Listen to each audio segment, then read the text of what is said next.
Esta palabra que el Señor ha puesto en mi corazón se llama Dios busca un talento. Y en realidad es un poquito de testimonio también de los últimos meses, porque yo, no sé si ustedes saben, siempre trato de planificar todas mis vacaciones, todos mis veranos, básicamente con un año de anticipación, sé a dónde voy a viajar en cada momento que tengo vacaciones, porque no me gusta quedarme básicamente en Lima, sino salir y descansar de todo lo que he vivido. Y para los maestros los últimos 2 años fueron recontra difíciles porque no descansamos, no dormimos, estuvimos, al menos yo despierta prácticamente 2 años seguidos. Salí creo que el año pasado, en enero, y bueno, el Señor me usó en un viaje cuando le pude predicar a 2 personas que no eran de Estados Unidos, eran personas de Ucrania, y hoy día me asombro con todo lo que están viviendo. Y después de todo esto, después de 2 años súper intensos, yo pensé y planifiqué en enero, me voy a ir a Estados Unidos, voy a descansar, no voy a abrir la computadora para nada, sino al contrario, voy a estar yendo al gimnasio, recuperando todo lo que yo era hace 2 años atrás. Pero el Señor nunca tuvo eso en mente, sino que por el contrario, nos contagiamos todas, mi familia y yo, con Omicron, y pasé 15 días encerrada en mi casa, en la playa. Después de eso, salí solamente para ir al hospital todos los días, para llegar a mi familia, a ver a mi mamá. Y después me operaron y estuve 15 días más y empezó el trabajo nuevamente. Entonces, básicamente nada de lo que yo pensé o planifiqué salió como yo quería. Pero el Señor, dentro de una de esas noches, en donde me permitió experimentar muchísimo dolor físico, porque yo nunca me habían operado, yo nunca había sentido un corte en el cuerpo, no podía dormir. Entonces una noche le dije, bueno, ya sé que tú no quieres que yo haga nada, sino que esté quieta, porque has llegado al límite de tener que ser operada, pero necesito que me hables, porque ya debe haber alguna razón, entonces ya está bien, haz tu voluntad, pero háblame. Entonces Dios me comenzó a hablar sobre nuestros talentos, sobre los talentos que Él tenía para cada uno de nosotros, bueno, en lo personal. Y voy a parafrasear un poquito. La palabra dice que el reino de los cielos es como un hombre que, yéndose lejos, llamó a sus siervos y les entregó sus bienes. A uno dio 5 talentos, y a otros 2, y a otro 1. A cada uno conforme a su capacidad, y luego se fue lejos. Y el que había recibido 5 y el que había recibido 2 los multiplicaron y tuvieron 2 más. Pero dice en el versículo 24, pero llegando también el que había recibido un talento, dijo, Señor, te conocía que eres hombre duro, que ciegas donde no sembraste y recoges donde no esparciste. Por lo cual tuve miedo y fue y escondí tu talento en la tierra. Aquí tienes lo que es tuyo. Respondiendo su señor, le dijo, siervo malo y negligente, ¿sabías que ciego donde no sembré y que recojo donde no esparcí? Por lo menos le hubieras dado de los banqueros y al venir yo hubiera recibido lo que es mío con los intereses. Quitadle pues el talento y dáselo y denle al que tiene 10 talentos. Y de verdad que yo he aprendido algo que yo antes no me gustaba para nada, porque yo recuerdo que las personas hablaban muchísimo sobre la paciencia y que incluso me acuerdo de mi mamá diciendo, ay, no pidas paciencia cuando ores porque Dios te manda más pruebas. Entonces yo odiaba la paciencia, para mí era una cosa que no iba conmigo, entonces definitivamente ser paciente no. Pero en realidad cuando uno es operado, cuando uno pierde la salud, solamente te queda ser paciente, porque tus heridas tienen que sanar literalmente día por día, pero también puede suceder que uno, en vez de tener paciencia, tenga ansiedad. Y pueden aparecer cualquiera de estas 2 cosas. Entonces, relacionándolo un poco con esto, a veces cuando uno recibe una encomienda de parte del Señor, uno simplemente decide no. Bueno, en mi caso, yo estaba tan enfocada en tantas cosas que el Señor tuvo que permitir que pase por todas estas pruebas para finalmente mostrarme que dentro de toda la ansiedad que sufrí por querer sanar, por querer poder ir al gimnasio nuevamente y poder recuperar todo lo que yo era antes, necesitaba ser paciente.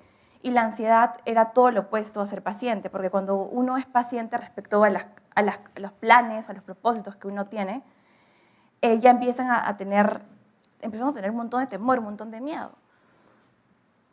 Entonces, durante la semana siguiente a mi recuperación, cuando ya el médico me dijo, puedes caminar, yo dije, bien, ahora sí, voy a hacer la voluntad de Dios en todo, voy a servirlo, voy a volver a lo que era antes.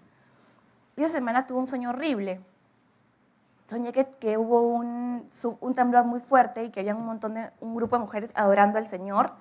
Y yo me acerqué a adorar con ellas y cantaban, el nombre de Jesús es levantado. Y yo de verdad que dije, por fin, qué lindo, estoy con ellas. Pero se me apareció otra mujer con una imagen sepulcral, como si hubiera salido del mismo infierno, y se acercó y me apretó la herida. Entonces, cuando me iba apretando la herida, yo cantaba más fuerte y no me dejaba cantar. Entonces, me desperté por el dolor. Y a veces el Señor me habla con ese tipo de sueños porque es como que realmente el Señor no quiere que nosotros perseveremos o que persistamos en buscar su rostro y que nos oprimamos, ¿no? Yo la verdad es que después de todas las pruebas que viví en enero, realmente y yo decía, qué horrible, o sea, no quiero sufrir. Y siempre, eso creo que nos pasa a todos, ¿no? Nadie quiere sufrir, nadie quiere tener depresión, nadie quiere tener tristeza. Y a veces, mientras que vemos las noticias, es peor porque los periódicos y los medios básicamente venden malas noticias y nosotros compramos las malas noticias y vivimos en una cultura latina donde antropológicamente somos recontra sensacionalistas, donde tenemos que compartir el miedo a todo. Entonces, en vez de alimentarnos de buenas noticias, a veces solamente compartimos malas noticias. Y también, entonces yo ya tenía toda esta mentalidad, más la situación política, de resentimiento de 200 años de historia. Entonces, básicamente, los latinos vivimos en patrones emocionales que repetimos. O sea, repetimos patrones de nuestra familia, de nuestras costumbres. Si alguien, no sé, por ejemplo, normalmente, bueno, yo lo digo porque yo tengo mucho acceso a padres de familia, familias donde tengo que conocer cómo eran los padres, sus infancias, para saber por qué su hijo tiene problemas y cómo poder ayudarlo, básicamente rompiendo los patrones a los que están acostumbrados. Entonces, nosotros como cultura latinoamericana tenemos la tendencia a repetir los patrones y luego a vivir lamentándonos por la culpa de lo que otros nos hicieron. Y el Señor no quiere eso de ninguna manera. El Señor quiere que nosotros seamos persistentes y que no nos dejemos llevar por lo que estamos viviendo para nada. Porque eso sería una incoherencia al hecho de ser cristianos. Dios nos ha dado talentos, pero cuando uno recibe un talento, uno siempre piensa, ¿cómo puedo fructificar? Al menos yo vivo planeando cosas. Si ustedes viven cerca a mí, y bueno, mi papá, siempre le cuento todo lo que voy a hacer, o converso con mis primas acerca de emprender negocios, entonces siempre mi vida está planificando cosas y dentro de eso no paro. Entonces, pero bueno, también Dios quiere a veces tenerme en cama y bueno, ya me enseñó. Y de verdad que el Señor quiere que nosotros reproduzcamos las cosas que nos ha dado, los dones que tenemos. ¿Por qué? Porque Él quiere que nosotros aprendamos a ser pacientes día a día. Para nosotros, así como la palabra, como Jesús muchas veces hablaba sobre la palabra del sembrador, sobre la paciencia que se requiere para que las cosas produzcan finalmente, tenemos que esperar con mucha paciencia, sin anticiparnos a las cosas negativas o a lo que podría salir mal del futuro. ¿Y por qué quiero hacer tanto énfasis en la paciencia? Y en desechar la ansiedad y en desechar los patrones de una mente deprimida o de una mente que siempre piensa lo malo del futuro. Porque si no tenemos paciencia, no vamos a recibir ninguna promesa de Dios. Y yo he descubierto con mi vida que la paciencia, además de ser un fruto, te recuerda que el día de mañana ya no será igual que el presente y que el día de mañana te acercará mucho más a recibir la promesa que tú estás esperando en el Señor, ya sea cual sea. ¿Y por qué? Porque cuando uno tiene ansiedad, uno se aflige, pero se aflige uno personalmente, porque el otro no se aflige, el otro te está viendo de lejos y te dice, estás afligido. pero uno es el que le salen canas, uno es el que se lamenta. Entonces, Dios no quiere que tengamos ese tipo de vida. Dice en la Biblia, no perdáis pues vuestra confianza, que tiene grande galardón, porque os es necesaria la paciencia para que habiendo hecho la voluntad de Dios, obtengáis la promesa. Entonces yo creo que nosotros somos cristianos y todos tenemos promesas en la palabra de Dios. Todos tenemos promesas que nos impulsan a esperar en Dios. Y meditando en cómo trabajar la paciencia en mi vida, cómo Dios podía hacer, quitar toda la ansiedad, porque básicamente lo que produce ansiedad en nuestra vida es el temor, y el temor son pensamientos negativos acerca del futuro, que en verdad son, que los ponemos nosotros mismos, o que el enemigo también los puede poner. Medité en dos ejemplos, y uno de ellos es José y el otro fue David. Ambos fueron entrenados para ser hombres valientes sin temor de nada. Ambos personajes llegaron a ser líderes muy importantes, pero uno fue entrenado para administrar y gobernar. El otro fue entrenado en misericordia, bondad y empatía para comprender al pueblo, pero finalmente ambos tuvieron el carácter de Cristo. Y ambos vivieron una situación muy parecida a lo que estamos viviendo nosotros ahorita. En el caso de José, dice la palabra en el Salmo 105, 16, 21, trajo hambre sobre la tierra y quebrantó todo sustento de pan. Envió un varón delante de ellos, a José, que fue vendido por siervo. Afligieron sus pies con grillos, en cárcel fue puesta su persona, hasta la hora que se cumplió su palabra.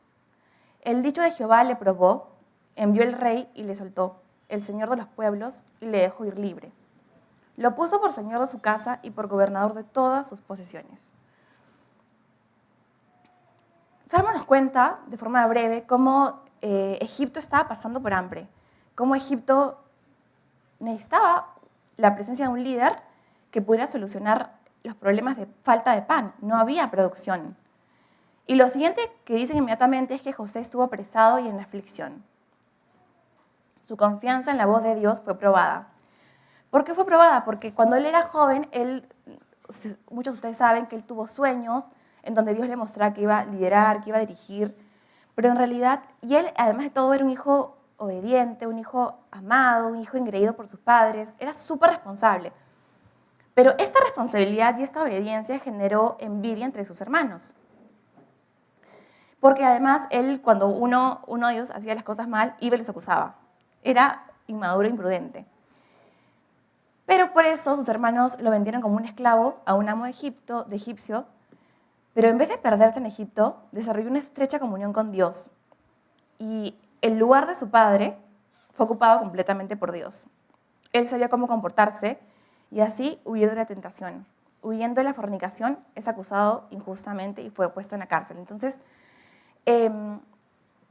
a veces, como dice la palabra, tenemos que padecer por causa de la justicia, por las cosas del Señor. Y en realidad para él esto fue súper injusto. Fue súper injusto que lo metan a la cárcel. Y dice la palabra en Génesis 29, 39, pero Jehová estaba con José y le extendió su misericordia y le dio gracia en los ojos del jefe de la cárcel. Y el jefe de la cárcel entregó en mano de José el cuidado de todos los presos que vienen en aquella prisión. Y todo lo que se hacía allí, él lo hacía. No necesitaba atender el jefe de la cárcel cosa alguna, las que estaban al cuidado de José, porque Jehová estaba con José y lo que él hacía, Jehová lo prosperaba. Y esto es súper increíble, es muy emocionante, porque a la vista, o sea, viendo de una forma, yo como, no sé, maestra, él fue juzgado injustamente, pero no perdió la cordura. Al contrario, comprendió que no estaba solo, que tenía a Dios de su lado, y además él no se desmotivó. O sea, en la cárcel dijo, no, yo acá tengo una oportunidad. Entonces él vio una oportunidad. En vez de ver sus circunstancias, estoy en la cárcel, no tengo nada, no tengo ni libertad, es una oportunidad. Es una oportunidad para hacer bien las cosas delante de Dios. Yo en verdad estaría no solamente asustada de estar en la cárcel, porque estaría rodeada de gente que ha cometido delitos, asesinos, no sé, gente de mal vivir, pero ¿saben qué hizo Dios? Le dio autoridad sobre ellos. Y es así como cuando no importa la situación en la que tú te encuentres, pero estás poniendo en práctica el talento que Dios te ha dado, ya sea un liderazgo, no lo sé. Él asumió un rol activo. ¿Y qué pasó? Que Dios lo hizo líder de toda la gente en la cárcel. Tanto así que dice la palabra de Dios que el jefe de la cárcel no necesitaba hacer nada. O sea, y esto es realmente alucinante porque nosotros sabemos que en el mundo, pues, ¿quién descansa? O sea, tienes que ser de suma confianza para tu jefe o para tu jefa para que ella no haga nada y simplemente te deje a ti hacer el rol, su chamba, como diríamos, ¿no? Entonces, él decidió no hacer las cosas bien, sino tener iniciativa, ir más allá. Y eso es muy importante para nosotros jóvenes. Dentro de la cárcel no dejó de hacer el bien, dando testimonio. Fue así como pude interpretar 2 sueños de gente importante y 2 años después fue liberado. Entonces, José pasó 13 años en la cárcel. Entonces, yo me imagino pasar una prueba de 13 años y en verdad me vuelvo loca. Pero hay que ser solamente paciente. Cuando todo ese tiempo se cumplió, esos 13 años de entrenamiento, en un lugar donde él no quería estar, haciendo las cosas que a él simplemente no le gustaban, cansado ya de la rutina quizás, de no poder ser dueño de su libertad ni elegir las cosas que él quería, sino todo impuesto por alguien más, se cumplió la palabra de Dios, se cumplieron sus sueños.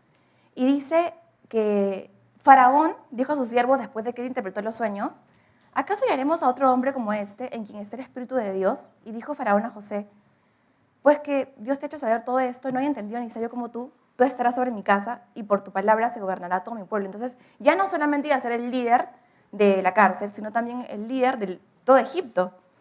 Solamente yo estaré en el trono y seré mayor que tú. ¿Y qué dijo después?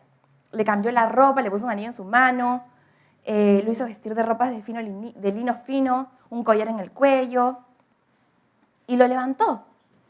Y yo creo que lo que José hizo fue asegurar la palabra de Dios en su corazón. Él solamente descansó y confió. Y no es fácil, es difícil, porque es una decisión del día a día. Yo en consejerías, cuando me aconsejan, siempre me dicen, es un día a la vez. Y en realidad es un día a la vez.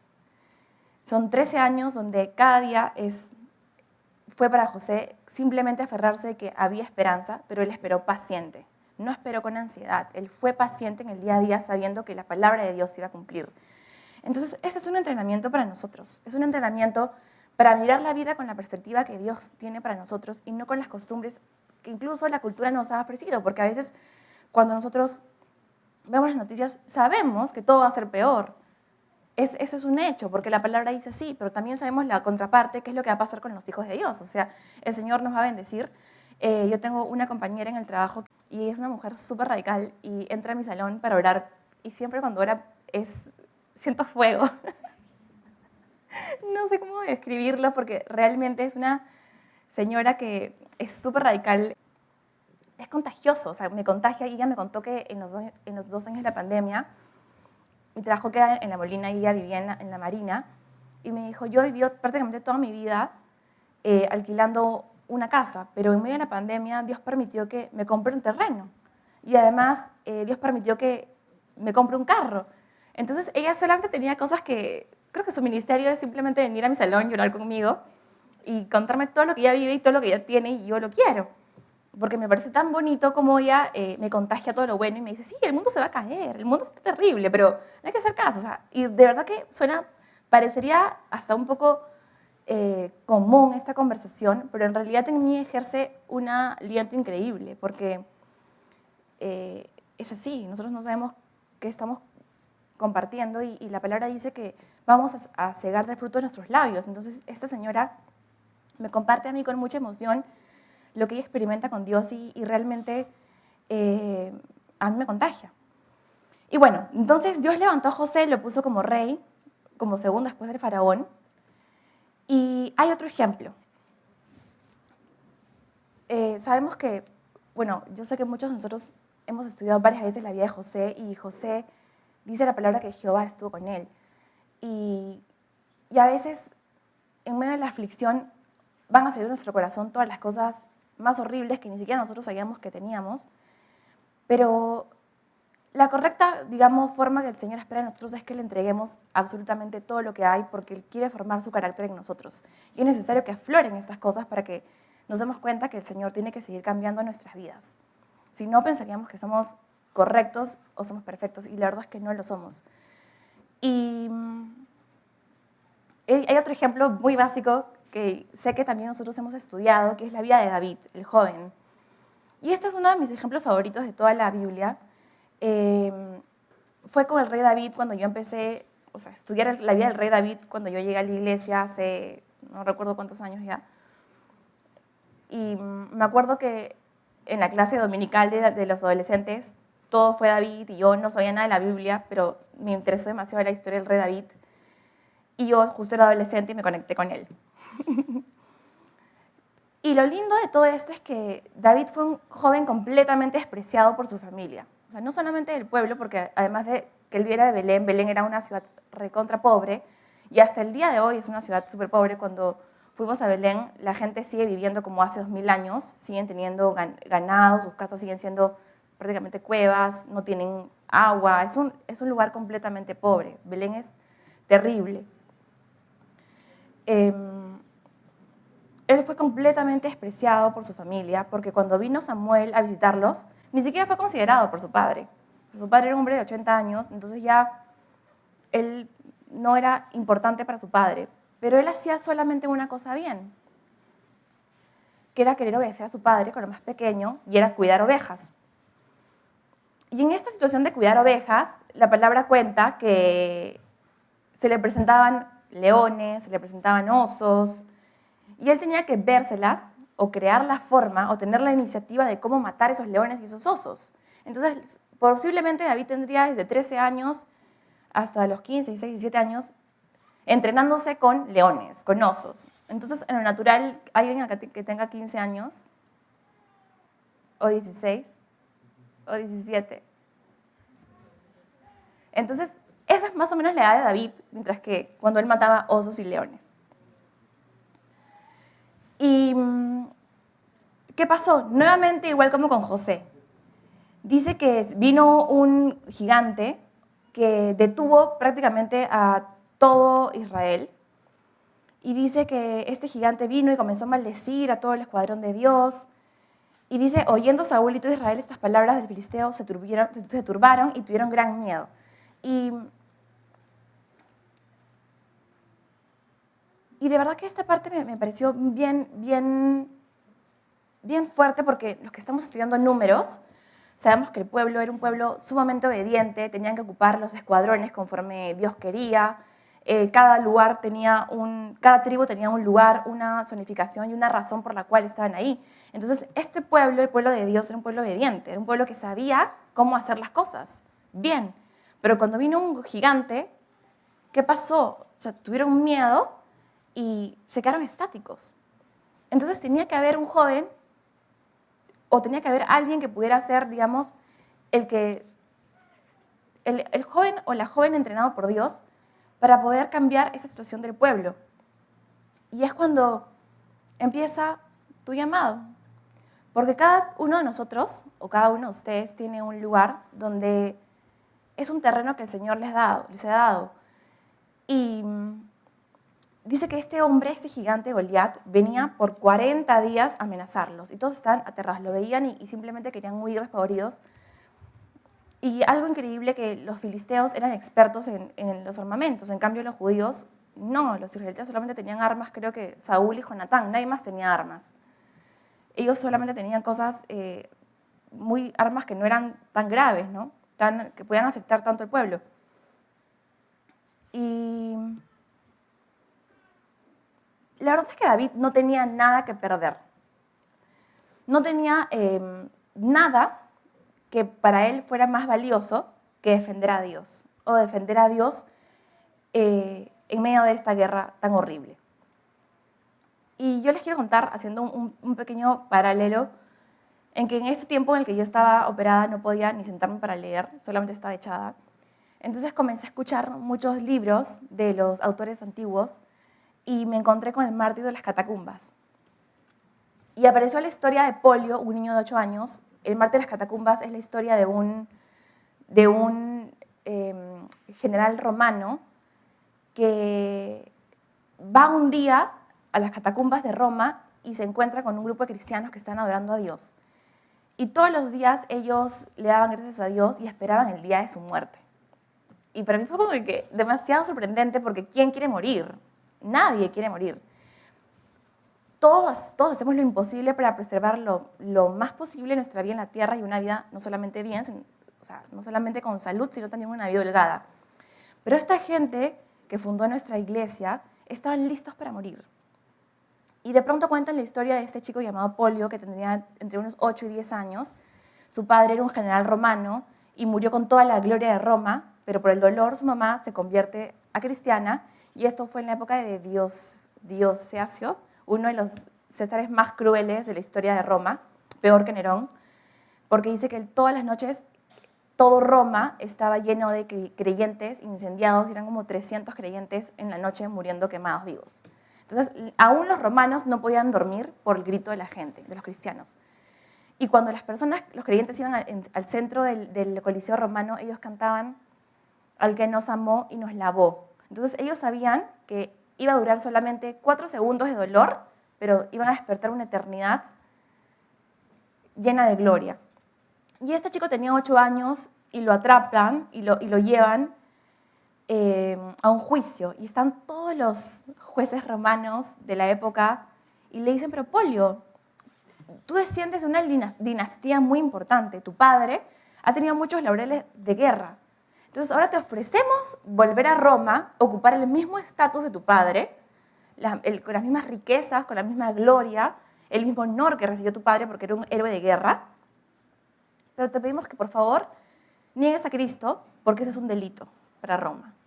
Y Polio, un niño de 8 años, yo pienso mucho en esto porque mi salón es un salón de 25 niños de 8 años, se paró y les dijo, no, y es increíble, no he cometido ningún delito porque yo honro al César, pero amo a Dios. No puedo dejar a Cristo.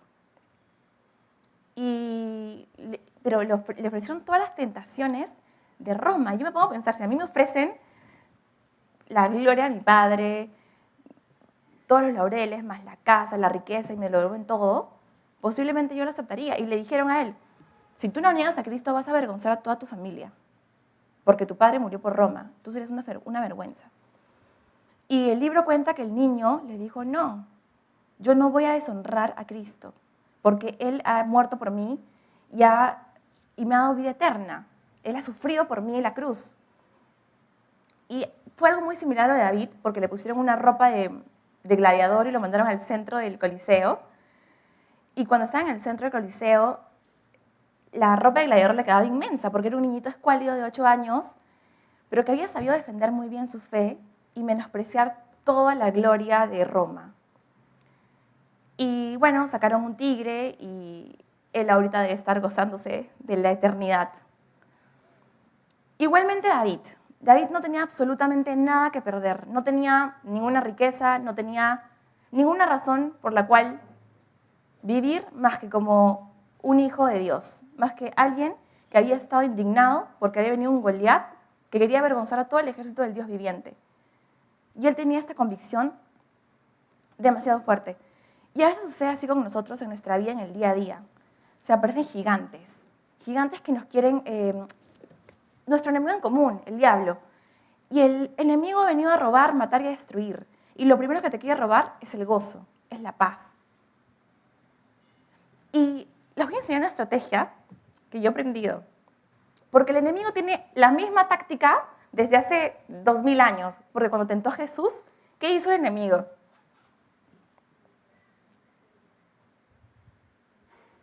Lo tentó, ¿no es cierto? Le dijo las riquezas y todo. El enemigo habló mucho. Y cuando nosotros le damos mucho oído al enemigo y escuchamos sus palabras que nos repiten, todo lo malo, todo lo negativo, ¿saben quién está perdiendo? El enemigo. Y ese fue el error de Goliat. Goliat se paró y comenzó a hablar. Hablaba y hablaba. Entonces, ¿saben qué hacía David? David era un asesino entrenado, era un chiquito de 13, 14 años, pero era entrenado. Él sabía cuándo mientras que los osos y los leones rugían o gruñían, él sabía exactamente cuántas vueltas darle a la onda y la distancia que tenía que mantener y a dónde lanzarle la piedra. Entonces el gigantesco iba a perder, porque él ya tenía todo el entrenamiento. ¿Cómo? Simplemente obedeciendo la voz de su padre cuidando ovejas. Solamente que él tuvo la iniciativa de crear la estrategia de cómo guardar las ovejas. Y eso es lo que tú vas a descubrir en tu caminar de día a día con el Señor. Entonces, todo el pueblo vio algo aterrado, un gigante invencible, pero él vio una oportunidad. Esa es mi oportunidad. Su convicción acerca de Dios era muchísimo más fuerte que la de todo el resto del pueblo, aún que la de Saúl, porque Saúl también tenía miedo. Él oyó las amenazas de Goliat y lo indignaba más, se llenaba de más molestia porque sabía que Dios podía derrotarlo, no él. Y él además, a pesar de tener una edad tan corta, tenía una experiencia distinta al resto, porque bueno, había matado leones y osos. Porque hasta aún sus hermanos tenían miedo, estaban aterrados, porque la Biblia cuenta que Eliab y Sama estaban ahí y que, igual que José, cuando él se acercó, porque su papá lo mandó, les dijo, llévale esta comida a tus hermanos. Y dijo Isaías a David, su hijo, toma ahora para tus hermanos un efa de este grano tostado y estos 10 panes y llévalo pronto al campamento a tus hermanos y estos 10 quesos de leche los llevarás al jefe de los 1000 y mira si tus hermanos están buenos y toma prenda de ellos. Entonces, en realidad, igual que José, él le llevaba las botanas. Pero cuando él empieza a escuchar lo que el gigante decía, se llenó de ira. Y sus hermanos lo gritaron, le dijeron, eres un soberbio, ¿para qué vienes? Entonces, dice la palabra de Dios que él mismo fue y le dijo a Saúl, no desmaye el corazón de ninguno a causa de él. Tu siervo irá y peleará contra este filisteo. Y Saúl le dijo a David, no vas a poder. Tú eres un muchacho y él es un hombre de guerra desde su juventud. Y él le dijo nuevamente quién era. Era pastor de ovejas de su padre. Y cuando venía un león o un oso y tomaba algún cordero de la manada, salía yo tras él y lo hería y lo libraba de su boca. Y si se levantaba contra mí, yo le echaba de mano en la quijada. O sea, imagínense lo que él hacía. Él iba detrás de él. Lo hería, libraba a la ovejita de la boca y si es que se molestaba, de regreso le agarraba la quijada y le hería la quijada y lo mataba. Fuese oso o león, tu siervo los mataba. Y este filisteo incircunciso será como uno de ellos, porque ha provocado al ejército del Dios viviente. Entonces, nosotros podemos tener un gigante que nos persigue hasta el día de hoy.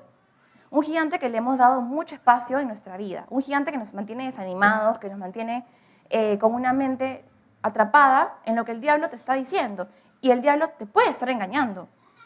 Porque tú puedes elegir tener la convicción de la palabra de Dios y esperar como José pacientemente en que el dicho de Jehová se cumpla, o vivir lleno de ansiedad y temor y sin esperanza el futuro porque estás escuchando la voz del enemigo que te está por 40 días, de repente te tiene atado y te dice, no puedes, ya fue. Yo vivía con esa atadura. Para mí estos 2 años fueron, y bueno, mi papá me recordaba, estos años van a ser perdidos, no va a pasar nada, vas a estar encerrada. Y yo me puse a pensar, pero ya tengo 30 y pico de años, ya perdí toda mi juventud, ya no va a pasar nada bueno conmigo, soy un desastre. Entonces yo entré en una depresión que engordé 14 kilos. Además me contagié 2 veces de todo, entonces ya estaba, pero más frustrada no podía estar. Estaba completamente desahuciada, porque le había dado lugar a un Goliat en mi vida que me repetía absolutamente todo, lo malo. Y encima se enfrenta Goliat a David y le dice, lo menospreció, le dijo, ay, pero tú eres un muchachito y rubio y de hermoso parecer. O sea, estoy caso que un perro para que hagas conmigo con palos. Seguía hablando, el gigante seguía hablando. Y lo maldijo por sus dioses. Y luego le dijo a David, ven a mí, daré tu carne a las aves del cielo y a las bestias del campo. Entonces, bueno, David tenía una actitud distinta al pueblo, porque el pueblo lo escuchó y se quedó privado, pero David solamente estaba midiendo la distancia. Él ya estaba viendo, sigue hablando, sigue escuchando, pero como su actitud era distinta, su actitud tenía la mirada de Dios, le dijo así, tú vienes a mí con espada y lanza y jabalina, pero yo vengo a ti en el nombre de Jehová de los ejércitos, el Dios de los escuadrones de Israel, a quien tú has provocado. Jehová te entregará hoy en mi mano, y yo te venceré, y te cortaré la cabeza, y daré hoy los cuerpos de los filisteos a las aves del cielo, y a las bestias de la tierra, y toda la tierra sabrá que hay Dios en Israel. Y sabrá toda esta congregación que Jehová no salva con espada y con lanza, porque de Jehová es la batalla, y él os entregará en nuestras manos. Entonces, el filisteo hizo lo mismo que todas las bestias. Se levantó y se le acercó. Y ese fue el segundo error que él cometió. Entonces, ¿qué hizo David? David fue más rápido. Corrió la línea, o sea, antes que él llegue, él se acercó, y cuando uno corre y toma pique, tomas fuerzas, porque ya tu cuerpo está creando no tengo el nombre, justo hoy día vi esa ley de la fuerza, pero cuando uno toma impulso, él agarra fuerzas. Entonces dice que él agarró una piedra, su bolsa en la mano, la metió, sacó una piedra y la tiró con la onda y lo hirió en la frente. Y la piedra quedó clavada en la frente y cayó sobre su rostro en tierra. ¿Y cómo habrá sido el golpe? Seguramente que fue súper veloz, porque ya David sabía exactamente a dónde darle. O sea, otro error de Goliat era tener una cabeza tan grande, porque era un... Y normalmente así es, nuestros enemigos, bueno, nuestro enemigo, el diablo, se jacta de nosotros y él piensa que nos está venciendo cuando nosotros le damos lugar o le damos pie a escucharlo. Él se acerca, pero David fue más rápido. Entonces nosotros tenemos que aprender a detectar qué nos está diciendo el enemigo y a qué cosa le estamos creyendo. Y dice que no solamente termina ahí, sino que David saca su espada y le corta la cabeza. Y cuando los filisteos vieron que su paladín había muerto, dice que todos se fueron y gritaron y huyeron. Y David tomó la cabeza del filisteo y la trajo a Jerusalén, pero las armas de él las puso en su tienda. Y realmente esta historia yo la he aprendido a ver de una forma distinta, porque yo siempre decía, qué glorioso David. Pero no sé si ustedes saben que esta es una de las historias más atacadas por todos los científicos y por todos los historiadores, porque estaba buscando en el History Channel y hay todo un científico, no recuerdo ahorita el nombre, que se ha levantado en contra de esa historia porque él decía que de chico él creció creyendo que David era súper valiente y que Goliat, no sé qué. Pero él, hoy en día, esa historia es la historia más atacada, que existe, una de las más atacadas aparte de la creación, porque con esta historia es que el reino de Israel se convierte en un gobierno poderoso. Entonces, sucede lo mismo contigo y sucede lo mismo conmigo. Tú vas a experimentar o estás experimentando una situación en donde puedes estar atravesando temor y no sabes qué hacer. Y tienes a Goliat diciéndote todo lo que va a hacer contigo y cómo te va a despedazar y cómo le va a dar tu cuerpo a las aves del cielo y todo lo malo que va a pasar contigo. O puedes ser un David y decir, no le voy a creer nunca más a estos pensamientos que me están desahuciando, que están desahuciando mi futuro. Y puedes tomar tus dones, como hizo José, de liderazgo, o el entrenamiento que recibió David cuidando ovejas, y ponerte a producir. Y esos pensamientos o ese gigante que te está atrapando, se va a morir. No hay de otra. Y justo ayer conversaba con un grupo de jóvenes cristianos y todos ellos me contaban sobre sus temas laborales. Y yo creo que en Estados Unidos, a pesar de que tienen más libertades, la lucha es muchísimo más difícil que nosotros porque ellos tienen temas sociales que los afectan día a día.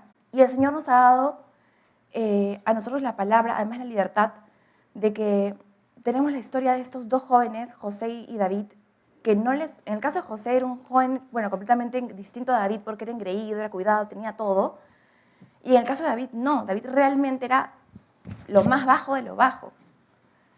Pero él no tenía absolutamente nada valioso que perder más que la dignidad de Dios. Y esa convicción de proteger las cosas de Dios, los talentos que Dios le había dado, lo llevó a ganar todo un reino para Israel, todo un territorio. Nunca en la historia de Israel hubo un gobierno más poderoso como el gobierno del rey David.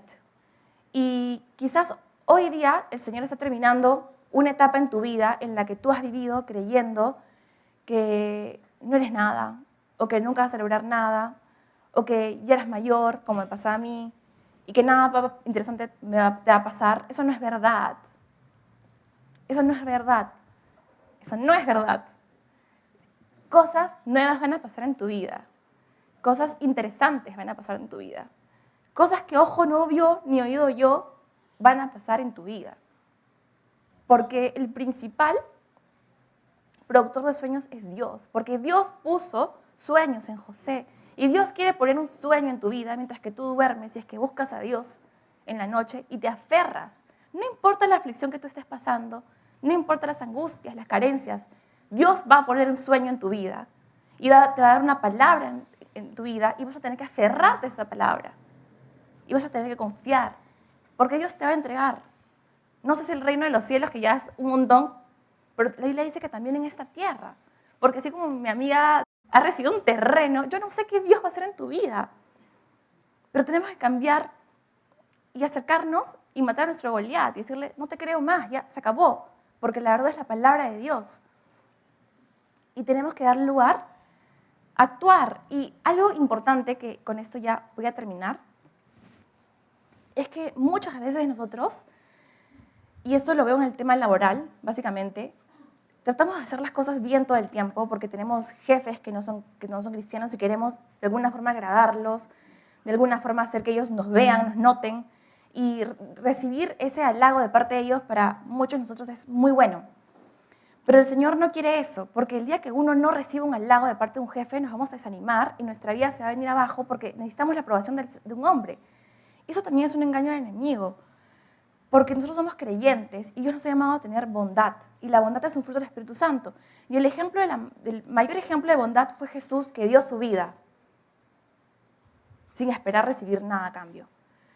Y para ser libres de anhelar, de esperar todo el tiempo, porque a veces también sucede que nosotros obedecemos, porque yo les quiero contar, yo caí en esa decepción y en ese resentimiento con Dios y en una amargura en la que yo le decía, pero yo he hecho todo perfecto. Es más, soy súper obediente. Y mi cuestionamiento era, pero siempre obedezco, ya soy muy vieja y sigo obedeciendo. O sea, ¿cuándo voy a dejar de obedecer? Ya me cansé y encima no recibo lo que quiero. Hasta que el Señor me dijo, no, tienes que obedecer con una actitud de bondad en tu corazón. Es decir, sin esperar recibir nada a cambio. Porque la Biblia dice que busca primeramente el reino de Dios y su justicia, y la añadidura es un extra.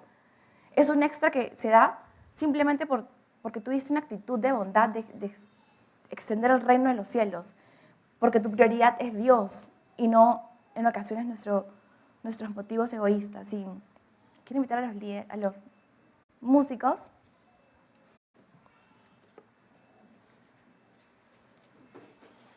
Y voy a ir cerrando con el Salmo 68. Dice, sino que escogió la tribu de Judá, el monte de Sión, al cual amó. Dios te ha escogido a ti porque Él te ama. La palabra dice que tú eres de gran estima para Dios. Edificó su santuario a manera de eminencia, como la tierra que cimentó para siempre. Eligió a David su siervo y lo tomó de las majadas de las ovejas. Detrás de las paridas los trajo, para que apacentase a Jacob su pueblo y a Israel su heredad. Y los apacentó conforme a la integridad de su corazón. Los pastoreó con pericia de sus manos. Señor Jesús, hoy día venimos delante de ti, de repente con un montón de pensamientos, Señor Jesús, donde le hemos dado lugar a Goliat, Señor, para que nos robe el gozo, para que nos robe la paz. Pero hoy día te quiero pedir, Señor, que mientras que nosotros te alabamos, Señor, tú puedas mostrarnos, Señor, cuáles son esos pensamientos que tú ya no quieres que tengamos en nuestra mente nunca más. Que quieres que tengamos la actitud de David, Señor. Esa actitud, Señor, de que el gigante tiene una cabeza muy grande, el gigante habla mucho, y que podamos tomar, Señor Jesús, y poner a producir, Señor, los talentos que tú nos has dado, Señor, para extender tu reino primeramente, Señor. y para que nuestra vida, Señor, sirva solamente de gloria para ti, Señor Jesús. Un corazón que, como fue dicho la semana pasada, Señor, no tenga amarguras de nada, Señor, sino por el contrario, Señor, un corazón que sea presto a alabarte, Señor, y adorarte, Jesús. Te lo pedimos, Señor, en tu nombre santo. Amén.